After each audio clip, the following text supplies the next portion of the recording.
stores too. Yeah. We make that a separate thing. Okay. Okay. So yeah, whenever you're ready.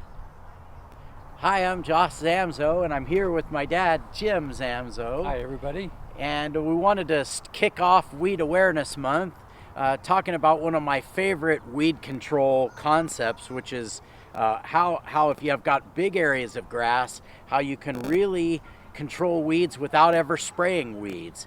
And so we're here at a park, and Dad, when you see a park like this with all the grass, and really I think you can see it in the video, there's not a lot of weeds here. That must mean that the groundskeeper here must spray an awful lot of weed killer, huh? Well, that's really not true. Number one, it's very dangerous for all the kids that are playing on the grass here. But number two, it's very expensive.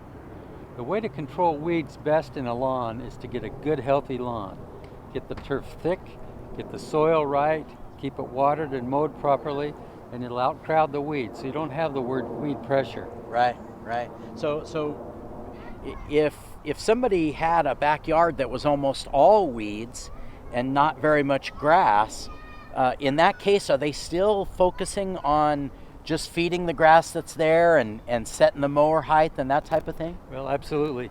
The way I always approach that is let's feed that ground first, get the grass growing actively, let's see what we got there, and we can control the weeds, and 9 times out of 10 we've got enough grass there to fill in. Right. One time you said to me that weeds are fixers, that a lot of times if you've got a piece of ground that's just full of weeds, or an area of that yard that's full of weeds, there's something wrong there, and the weeds come in to fix them. What is that? Yeah. What did you mean by that? Well, every weed is an indicator of what the health of the soil is. Right. So some weeds grow really well in good high phosphorus soils, others do well in other.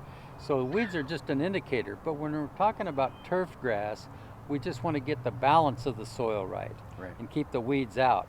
But yes, if you have, for example, in England, some areas you'll find lots and lots of daisies in the grass, and that's an indicator that there's not a good available calcium source there. Right. As soon as you get good calcium on that ground, those daisies go away. Right. So in this area where there's not a lot of weeds, we look down here, we've got an area that's kind of thin, and this is that area that if they don't address it, the weeds would move in here.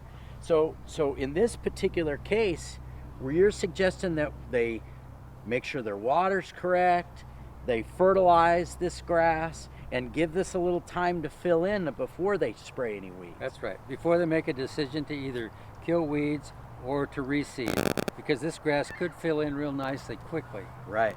Okay. Well, that's basically a pro tip on when you want to control weeds without using weed killer. Feed the grass and tend the grass and let it just outcompete.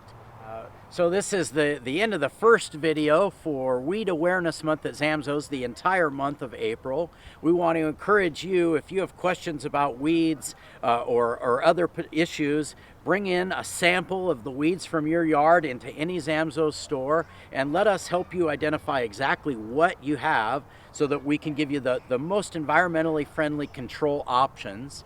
And of course, Dad has committed to being in a store every Friday, well, the first 4 Fridays of April. Starting this Friday, April 2nd, you'll be at which store? Chinden. At Chinden, about 10 to 2, give or take. Yeah. So if you want to ask the master a specific question, or any of our employees, come and see us during Weed Awareness Month.